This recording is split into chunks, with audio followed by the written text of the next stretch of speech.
Welcome in to Duval Daily presented by GenJag.com. I'm Jordan DeLugo. Thank you so much for tuning in.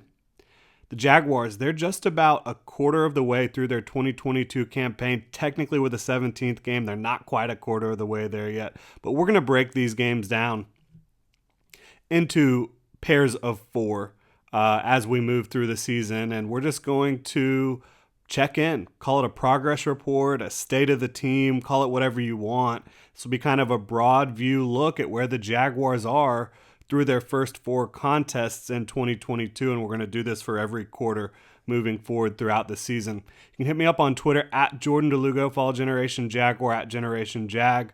Make sure to hit that like and subscribe button on YouTube.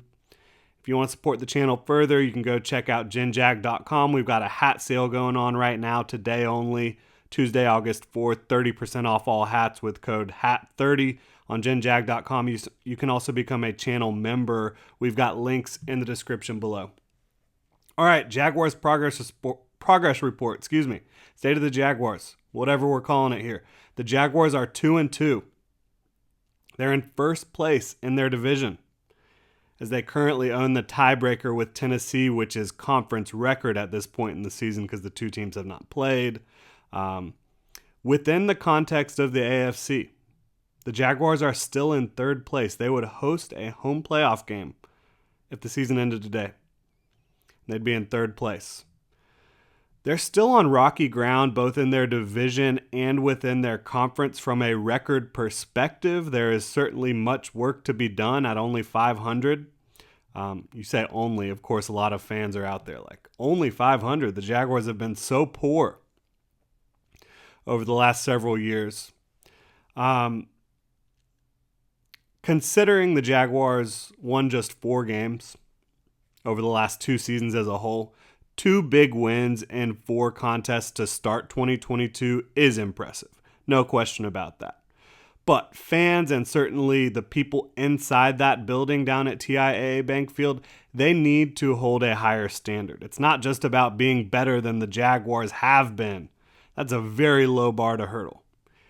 It's not just about being good. It's about being a legitimate contender. It's about building to become a legitimate contender. And a lot of the advanced stats to this point in the season suggest the Jaguars are on their way to doing just that. They're 4th in team DVOA over on footballoutsiders.com. It's a more advanced way to measure the statistics. Provides more context with the statistics. 4th in the entire NFL. 7th in teams' average net yards per attempt for the team. That's both offensively and defensively. They're 7th in that statistic. The numbers like the Jaguars. The eye test does too. They're still 4th in turnover differential despite the fumbles in Philly.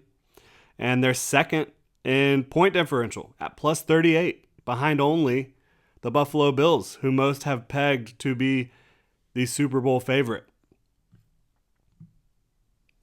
Offensively, the Jaguars have done a complete 180.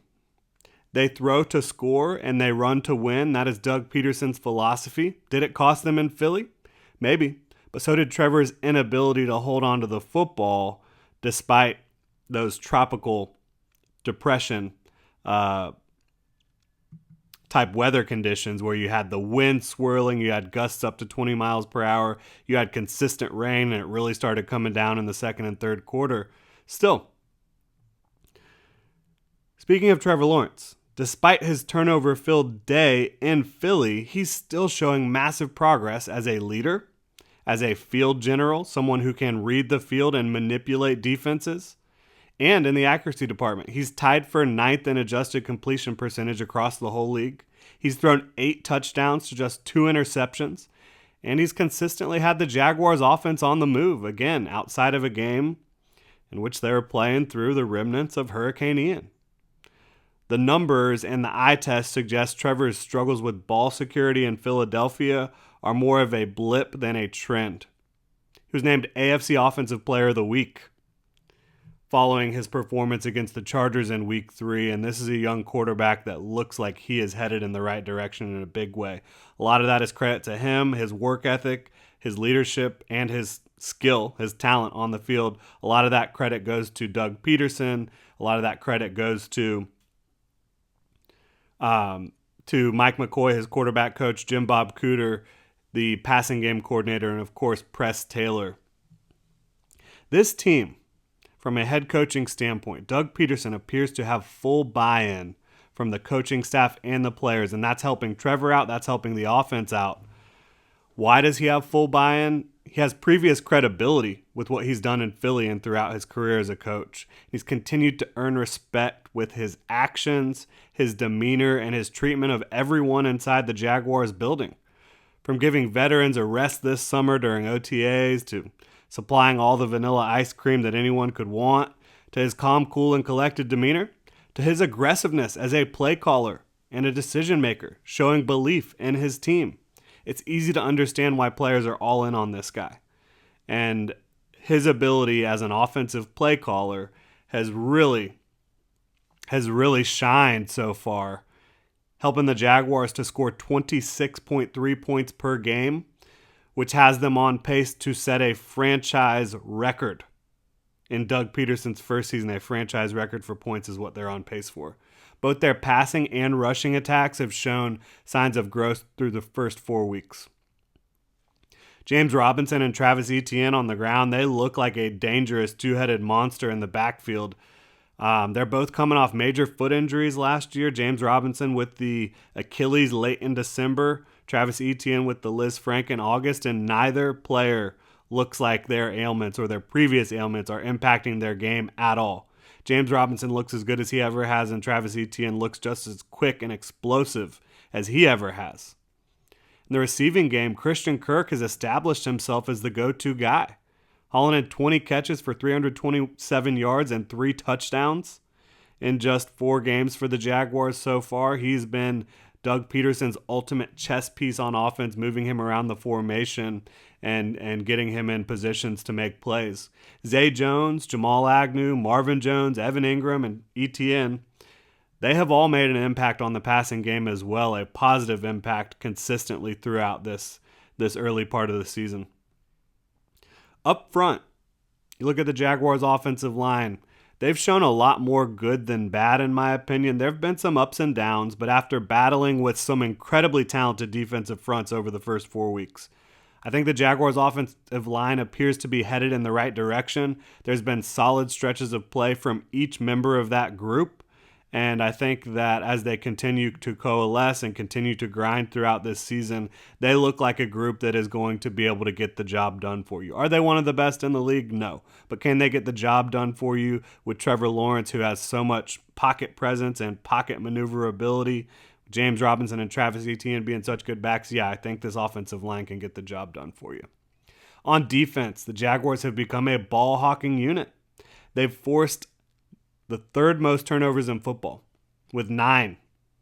That's the same amount they forced all of 2021. That's an incredible stat. More of an indictment on the 2021 squad than the 2022 squad, but the fact that they are 3rd in the NFL for forcing turnovers, 9 turnovers in 4 games, they are doing a really good job of getting the offense the ball back.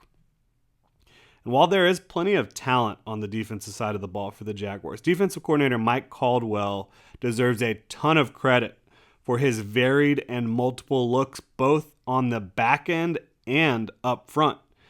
It's really difficult for offenses to pinpoint how to attack the Jaguars' defense with so much variability, with so much flexibility within alignments, within schemes, within player packages, personnel packages. The pass rush hasn't been super consistent, but they've had their moments, no doubt. And the one player up front who has been consistent in the pass rush department week in and week out is Josh Allen, who has had 20 quarterback pressures, which is second most in the NFL, tied for second most behind Micah Parsons, 7 quarterback hits, which is tied for first in the NFL, 2 forced fumbles, and he's been really solid against the run. Josh Allen has been on a mission all year, and he's been one of the best edge players in the NFL to this point in 2022. First overall pick, Trayvon Walker. He had a slow day against All-Pro Lane Johnson in Philly, but the first-round pick, he's had moments in every single game outside of Week 4 where he elevated that defense. He went beyond the X's and O's to make plays that changed the game for the Jaguars defense, and he's proven to be a quality run defender already. He's a true specimen, a freak, a man amongst boys as just a rookie right now. And Devin Lloyd, speaking of players coming in, he won NFL Defensive Rookie of the Month for September. He leads all rookies in tackles. He has picked off 2 passes. He's been getting his hands on a ton of other passes. He's been good against the run and the pass. Struggled a little bit down the stretch in week 4 against the Eagles, but who didn't for the Jaguars defense? Devin Lloyd, the second first-round pick for the Jaguars in 2022, traded up to number 27 to land him. He has been worth every penny. When it comes to stopping the run, as I mentioned, the Jaguars, overall, they've done an excellent job in 2022. I know they just gave up 200 yards to the Eagles on Sunday. It took the Eagles 50 carries to get to 200 yards, though. And they looked strong defensively against the run in that contest until the offense began to flounder, until the offense began to consistently turn the ball over, not giving the defense any rest on the sideline and putting them in poor situations from a field position standpoint. The Jaguars defense got worn down in Philly. Eagles took advantage with Miles Sanders and Jalen Hurts, 2 really talented runners. Still, the Jaguars, even despite giving up over 200 yards to the Eagles on the ground, they've allowed just 93 yards per game rushing through the first 4 weeks of the season. I think that looks like a strong unit. Against the pass, it's been mostly good for the Jaguars. They have had a bit of a bend but don't break outlook here. As I've mentioned, they've been hunting those turnovers. They've got a lot of interceptions so far this year. You saw Andre Sisco with the pick 6. They've been very active on the back end there. The one major concern at this point for the defense is the depth up front. The Jaguars' best run defender, Foley Fatukasi, he's dealing with a quad injury and is currently day-to-day, according to head coach Doug Peterson. Should he miss time, the Jaguars may have to turn to the practice squad, where you could be looking at Corey Peters or Israel Antwine. Free agency, there's some other big vets out there. Maybe even the trade market to beef up that interior, because this team prides themselves on stopping the run, forcing offenses into clear passing situations, and then feasting. That's what the Jaguars have done so well this year. On special teams, the Jaguars have been fairly good. Jamal Agnew hasn't gotten the return game going yet, but Logan Cook has been aces on the punts, while Riley Patterson has made 7 of 8 of his field goal attempts, every extra point try, and he has been getting it into the back of the end zone with some regularity lately on the kickoffs. So you've got Logan Cook going, you've got Riley Patterson going, the coverage units look good. If you can get Jamal Agnew going, who is arguably, maybe not even arguably, he is the best returner in the game today. Once he gets that field going, once you give him a little more space to work with, you could be looking at one of the better special teams units as a whole in the NFL, led by special teams coordinator Heath Farwell. All right, so the Jaguars, they have earned a B+ for me. In my book, it's a B+. I'm not grading on a curve due to the ineptitude of years past. This is a new regime, and they should not be held to the same low standards that we've had for the Jaguars in years past. The bottom line is the Jaguars should be 3-1 or even 4-0 at this point. They should have taken down the Commanders in week 1. There's no question about it. They left a lot of points on the field, and they should have gone up 21-0 to the Eagles in the second quarter if Trevor Lawrence was able to hit Jamal Agnew on a double move. He had stacked the defenders and he was racing towards the end zone, and Trevor just overshot him by a little bit. Instead of being 3-1 or 4-0, the Jaguars are 2-2 after losing both of the dogfights they've been in to this point, which is something they're going to need to show that they can do, is win close games. They haven't done that yet. But it is a credit to the coaching staff and the team as a whole for being within a score in both losses, while both wins have come in blowout fashion against the Colts and Chargers. The Jaguars are the 4th youngest team in football. Hungry, talented, and well-coached football team. They appear to be on the rise, in my opinion. Up next, they've got Houston at home. They've got the Colts in Indianapolis, the Giants back in Jacksonville, and then the Broncos in London. Should be a really fun second quarter of the season. Stay tuned for more Duval, and thank you so much for being here. Follow me on Twitter at Jordan DeLugo, Generation Jaguar at Generation Jag. Please like and subscribe on YouTube, and if you want to support the channel further, again, you can go pick up a new hat or shirt on genjag.com. You can also become a channel member. We've got the links in the description below. Have a great Tuesday, Duval.